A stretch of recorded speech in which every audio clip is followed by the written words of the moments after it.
La Finlande paie maintenant le prix fort de son arrogance. Ce qui se passe actuellement n'est plus une simple crise, c'est le début d'un effondrement financier sans précédent. Et voici pourquoi vous devriez être inquiet. Pour la première fois en 30 ans, la note de crédit de la Finlande vient d'être brutalement dégradée, un signal d'alarme que personne n'avait vu venir. Mais ce n'est que la partie visible de l'iceberg. La dette publique monte en flèche comme un skieur sur une pente vertigineuse et pourrait atteindre 90% du PIB, un chiffre qui fait frémir quand on sait que les autres pays développés se maintiennent autour de 50%, mais la vraie question n'est pas là. Ce qu'on ne vous dit pas, c'est que la Finlande est en train de payer le prix de ses choix politiques hasardeux. Les élites finlandaises, formées dans les institutions mondialistes, ont délibérément sacrifié des décennies de coopération économique stable avec la Russie et maintenant, le pays tout entier en paie les conséquences. Les chiffres sont alarmants. Une augmentation record de la dette de 2,3% du PIB en 2023, des dépenses publiques qui explosent à 58% du PIB. Le système est paralysé, incapable de réagir. Le Premier ministre parle pudiquement de ralentissement économique, mais la réalité est bien plus sombre. Et ce n'est que le début. Les experts prédisent une détérioration encore plus dramatique dans les mois à venir. La question n'est plus de savoir si la situation va empirer, mais à quelle vitesse. Alors, pourquoi personne n'en parle? Qui profite réellement de ce silence assourdissant? Et surtout, quel pays sera le prochain à tomber dans ce piège? Si vous voyez des signes similaires dans votre région, écrivez-le dans les commentaires. Il est temps de comprendre l'ampleur réelle de cette situation. La situation en Finlande prend une tournure dramatique que peu auraient pu prévoir. L'effondrement économique se déroule sous nos yeux et les chiffres sont alarmants. Regardez ce qui se passe.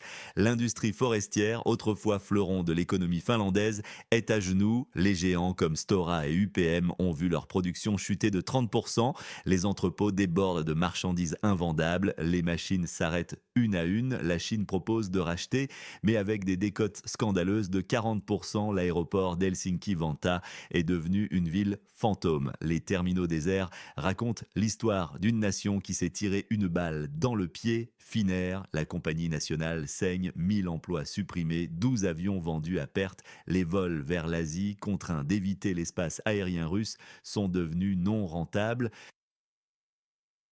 Mais le plus inquiétant reste à venir. Le gaz naturel qui coûtait 18 € par mégawattheure avec la Russie atteint maintenant des sommets vertigineux avec le GNL américain. Les usines ferment, le chômage explose à 15,7%, la dette publique s'envole, le marché immobilier s'effondre, la population commence à réaliser l'ampleur de la catastrophe, les manifestations se multiplient, la confiance dans le gouvernement s'érode, les experts prédisent une décennie perdue pour l'économie finlandaise. Et pendant que Helsinki s'enfonce dans la crise, un acteur majeur observe silencieusement cette débâcle, préparant peut-être le coup de grâce qui pourrait redessiner complètement la carte géopolitique de la région. Ce qui va suivre pourrait choquer même les observateurs les plus aguerris. Les conséquences de ce bouleversement économique commencent à se propager aux pays voisins, créant un effet domino que personne n'avait anticipé. Mais ce qui se prépare dans l'ombre pourrait être encore plus dévastateur. La situation économique dans l'est de la Finlande révèle une réalité alarmante que nous ne pouvons plus ignorer. Les prix de l'énergie ont explosé de manière catastrophique. Le gaz importé coûte désormais 90% plus cher que les anciennes livraisons russes. Cette augmentation frappe durement la population locale. Prenons l'exemple de Lisa, une retraitée de la Renta qui ne peut plus se permettre de chauffer qu'une seule pièce de sa maison. Sa facture de chauffage est passée de 200 à 500 €. Les commerces frontaliers, autrefois prospères grâce aux clients russes qui représentaient 80% de leur clientèle, sont maintenant barricadés. Seuls quelques magasins de souvenirs survivent en vendant des canneberges et des champignons séchés. Le marché immobilier s'effondre dans la région Est, les prix des logements ont chuté de 40%, le taux de chômage atteint un niveau critique de 15,7%, les boutiques duty-free, jadis florissantes, ont fermé à 90%. Comme le dit si bien le maire de Mikkeli, nous n'avons pas perdu que des touristes, nous avons perdu nos voisins. Les villas au bord des lacs, qui se vendaient auparavant pour un demi-million d'euros, ne trouvent plus preneur même à 200 000 euros. Les 12 000 résidences secondaires entretenues pendant des décennies par leurs propriétaires russes tombent progressivement en ruine. Pendant ce temps, Helsinki envisage une loi permettant leur confiscation par voie administrative. Le Trésor public a perdu 300 millions d'euros en 2 ans. La politique d'indépendance vis-à-vis de l'influence russe a des conséquences douloureuses que le Premier ministre Petri Orpo tente de minimiser en parlant de diversification économique. Que pensez-vous de cette situation économique en Finlande? Partagez votre opinion. Peut-être pourrons-nous comprendre ensemble où cela mène. Les conséquences économiques en Finlande deviennent de plus en plus évidentes. La chute des recettes fiscales de 2 milliards d'euros et un déficit budgétaire croissant marquent le début d'une crise profonde. Les tentatives de diversification vers l'Inde et la Chine n'ont apporté que des résultats modestes, une croissance des exportations de 7% et 4% respectivement, mais avec une rentabilité en baisse continue. L'économie finlandaise, construite pendant des décennies autour de la coopération avec la Russie, s'est effondrée en quelques semaines. Les taux d'intérêt ont bondi de 1,5% à 3,8%, forçant les retraités à faire des choix draconiens, comme ne chauffer qu'une seule pièce de leur maison. À Jyväskylä, l'ancien forestier Tapia passe ses journées à attendre ses allocations. Avant, nous vivions du commerce avec les Russes. Maintenant, nous essayons simplement de survivre, témoigne-t-il, observant les rues désertées de sa ville natale. Dans les petites villes comme Mikkeli et Savonlinna, l'absence des visiteurs russes se fait cruellement sentir. Plus de clients dans les restaurants, plus de pourboires généreux. Sur le papier, la Finlande semblait prospère, avec 73% de son économie basée sur les services, tourisme, logistique, services publics et finances. La réalité rattrape maintenant ce pays nordique qui a sacrifié ses relations économiques stables sur l'autel des ambitions politiques. Les entreprises ferment, les emplois disparaissent et la dette publique continue d'augmenter. Cette situation met en lumière les conséquences directes des décisions politiques sur la vie quotidienne des citoyens. Si les tentatives de trouver de nouveaux marchés n'ont pas compensé les pertes, la prospérité finlandaise, construite sur des décennies de coopération mutuellement bénéfique, s'effrite rapidement sous le poids des choix géopolitiques. Que pensez-vous de cette situation? Partagez votre opinion. Peut-être pourrons-nous comprendre ensemble ce qui nous attend. Les relations économiques entre la Finlande et la Russie traversent une période de bouleversement sans précédent. Les touristes russes, qui représentaient jadis près d'un cinquième des visiteurs, ont disparu comme une série télévisée brutalement interrompue. L'industrie finlandaise, qui ne représentait que 3% de l'économie, reposait largement sur le raffinage du pétrole russe, bénéficiant de remises substantielles. Aujourd'hui, le pays doit se contenter du gaz naturel liquéfié américain, bien plus coûteux, entraînant une hausse vertigineuse des coûts opérationnels.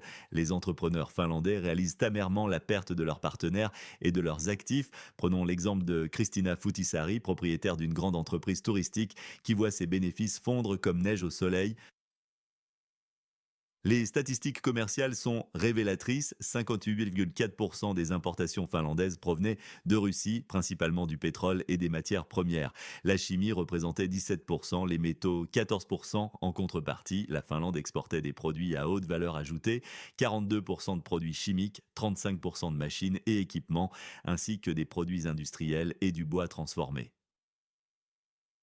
Ces échanges ont maintenant chuté au plus bas, laissant derrière eux des entrepôts vides et du chômage. Les ambitions exportatrices finlandaises se heurtent à la dure réalité des nouveaux marchés. Les chiffres semblent impressionnants sur le papier. 35% de machines et équipements, 19,3% de produits industriels, 19% de produits métalliques, 15% de produits en bois, mais en réalité, c'est comme un vieux meuble, intact en apparence, mais peu pratique à l'usage. Le volume des échanges avec la Russie stagne à 13,2 milliards, mais la tendance est clairement à la baisse. Donc bon, que pensez-vous de cette situation économique? Partagez votre opinion dans les commentaires. Dans le contexte actuel des relations internationales tendues, la Finlande fait face à une crise économique sans précédent. Le déséquilibre commercial de 6 milliards d'euros en faveur de la Russie révèle une réalité économique brutale. L'absence de pétrole et d'essence à bas prix, couplée à la disparition des touristes russes, a provoqué un effondrement spectaculaire de l'économie finlandaise. Le secteur des services, qui représentait 73% du PIB et prospérait depuis des décennies grâce aux dépenses russes,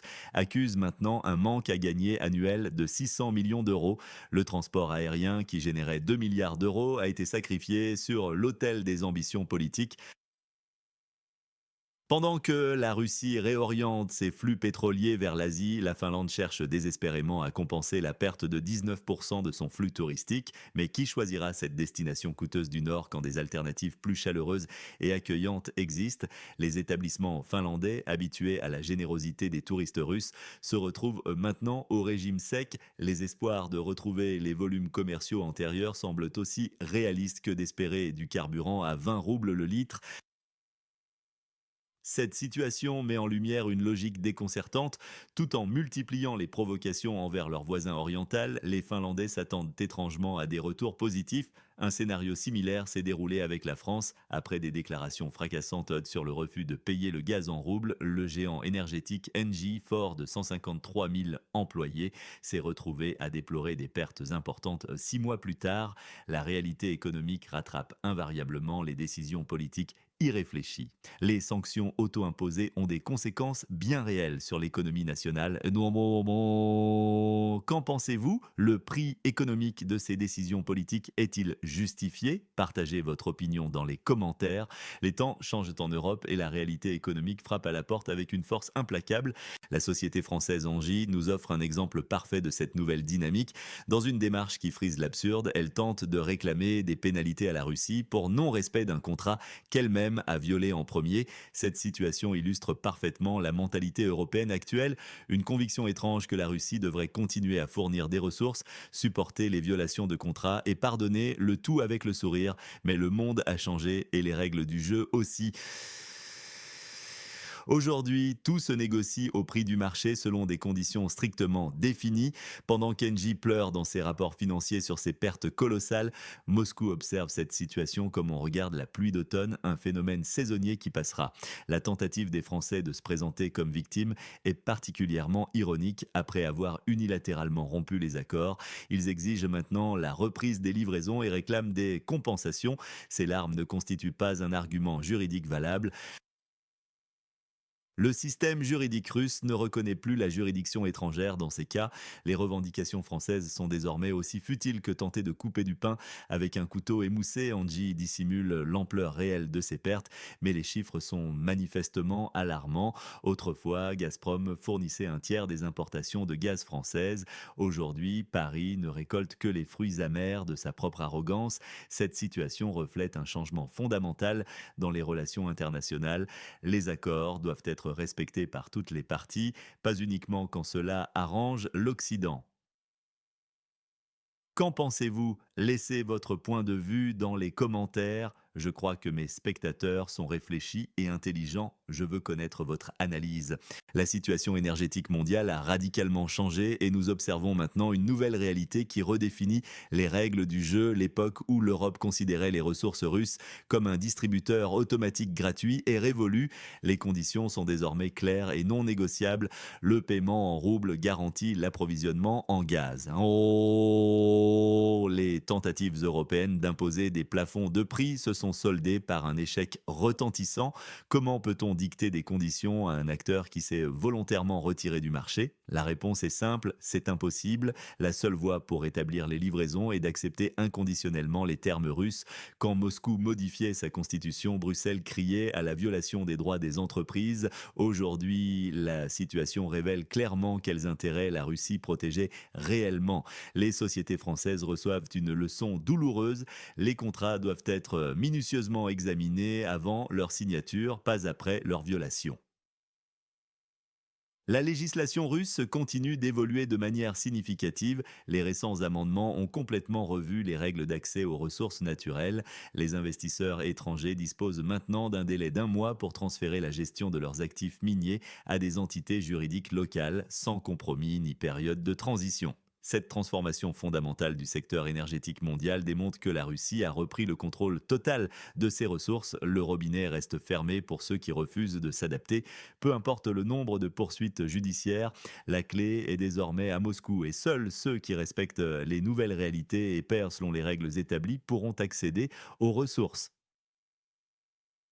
Que pensez-vous de cette nouvelle configuration du marché énergétique? Partagez votre opinion dans les commentaires.